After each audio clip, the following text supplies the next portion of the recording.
안녕하십니까. 일요일 밤 여수 MBC 뉴스데스크입니다. 몸이 불편한 장애인들은 아무래도 교통사고 위험에 쉽게 노출됩니다. 현행법에는 장애인 시설 인근을 장애인 보호구역으로 지정하도록 하고 있지만 실제 지정된 비율은 1%대에 불과하다고 합니다. 어떤 이유 때문인지 강서영 기자가 취재했습니다.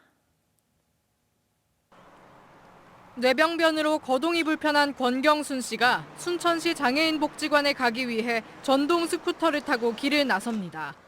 하지만 목적지까지 인도가 제대로 갖춰져 있지 않다 보니 권 씨는 줄곧 차도 위에서 위험천만한 운전을 이어갑니다. 권 씨는 차도를 이용할 때마다 항상 조마조마한 마음이 든다고 말합니다. 뒷차가 경적을 울리며 전동 스쿠터 뒤를 바짝 따라붙거나 빠르게 앞서가는 경우가 많기 때문입니다. 차가 막 빵빵 긁고 막 네가 겁나면은 여기를 안 댕기겠지 싶어갖고 바짝 붙여서 가면 막 달려 들어가는 것 같아 사람이. 이처럼 장애인은 전동 휠체어를 사용하는 경우가 많고 비장애인보다 신체와 인지 기능도 떨어지다 보니 교통사고 위험에 쉽게 노출됩니다. 도로교통법은 장애인 거주시설이나 복지시설 인근을 장애인 보호구역으로 지정해 주정차를 금지하고 차량 운행 속도를 제한하도록 규정하고 있습니다. 그러나 전국 장애인 복지시설 3,900여 곳 중 장애인 보호구역으로 지정된 곳은 2.8%에 불과한 것으로 나타났습니다. 특히 전남 지역 183개 장애인 시설 중 장애인 보호구역은 단 3곳뿐이었습니다. 제가 지금 나와 있는 이곳은 전남 동부 지역의 유일한 장애인 보호구역입니다. 어린이 보호구역처럼 차량 운행 속도가 시속 30km로 제한돼 있습니다. 장애인 보호구역 설치가 지지부진한 데는 인식 부족과 지자체의 소극적인 예산 배정이 원인으로 꼽히고 있습니다. 우리가 이동하는 것이 당연한 거고 누릴 수 있는 권리인데 그것을 목숨을 걸고 어떻게 보면 그분들은 이동을 하신다는 자체가 이게 참 모순적인 것 같아서 장애인 이동권과 교통안전 보장에 위해 장애인 보호구역 지정에 대한 관심이 필요하다는 목소리가 커지고 있습니다. MBC 뉴스 강서영입니다.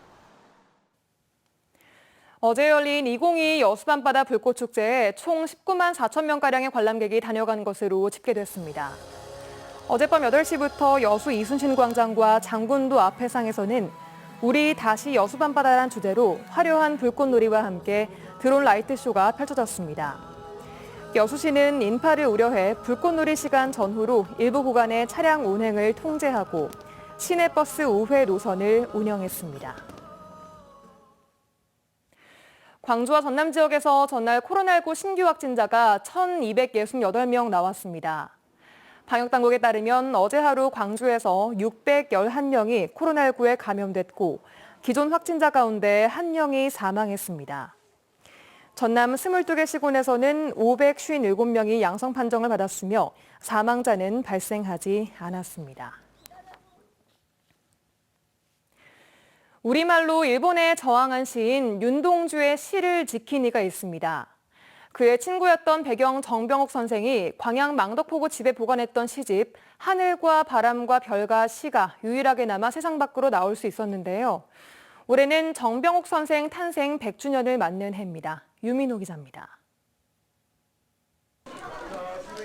가을 햇살 아래 아이들이 익숙한 시 소절을 한 문장씩 소리내 따라 읽습니다.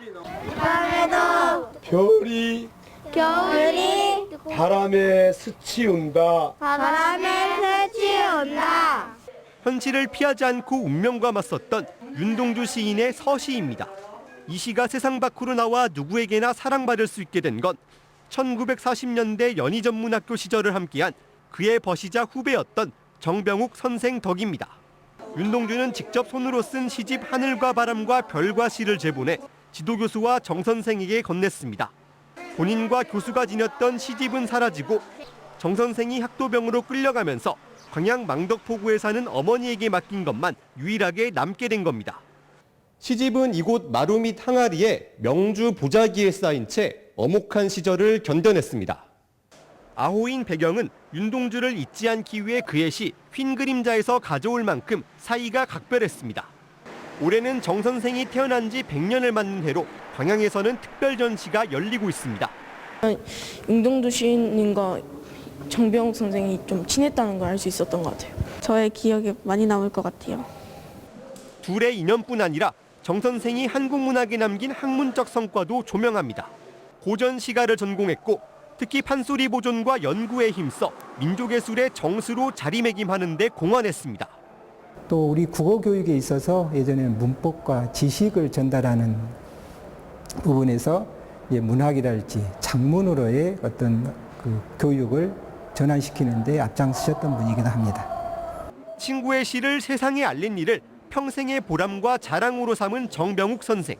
특별전은 이달 말까지 이어집니다. MBC 뉴스 유민호입니다. 고흥 조생 양파 재배지가 극심한 가을철 가뭄 피해를 입고 있어 고흥군이 대책을 마련하고 있습니다. 고흥군은 최근 금산면 조생 양파 재배지 등 12곳에 살수차와 소방 지원 차량을 동원해 농업 용수를 제공하고 있습니다. 고흥군은 농업 용수를 안정적으로 공급하기 위해 관정을 설치하고 저수지를 준설하는 방안도 고려하고 있다고 덧붙였습니다. 어제 오후 6시 10분쯤 순천시 교량동의 한 농로에 정차해 있던 화로 차량에서 불이 났습니다. 이 불로 차량에 타고 있던 2명이 숨졌지만 시신 훼손 상태가 심해 신원 파악에 어려움을 겪는 것으로 알려졌습니다. 경찰은 차량이 농로에 정차한 후 곧바로 폭발과 함께 불이 시작됐다며 범죄 연루 가능성은 낮다고 밝혔습니다. 날씨입니다. 전남 동부 지역은 내일도 대체로 맑은 날씨가 이어지겠지만 아침부터 기온이 크게 떨어져 추워지겠습니다. 내일 아침 최저 기온은 8에서 11도, 낮 최고 기온은 16에서 17도로 오늘보다 5도가량 떨어지겠습니다. 광주지방기상청은 글피인 수요일부터 내륙 지역은 아침 기온이 5도 내외까지 떨어질 것으로 보인다며 건강관리에 유의할 것을 당부했습니다.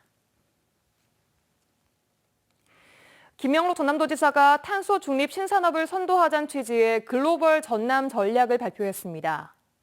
김 지사는 어제 일본 오사카시에서 열린 한일 해협 연안 시도현 교류 지사회의에서 전남의 자원을 활용한 8.2기가와트 해상풍력 발전단지와 수소 산업 생태계를 구축해 탄소 중립 분야를 선도하겠다고 밝혔습니다.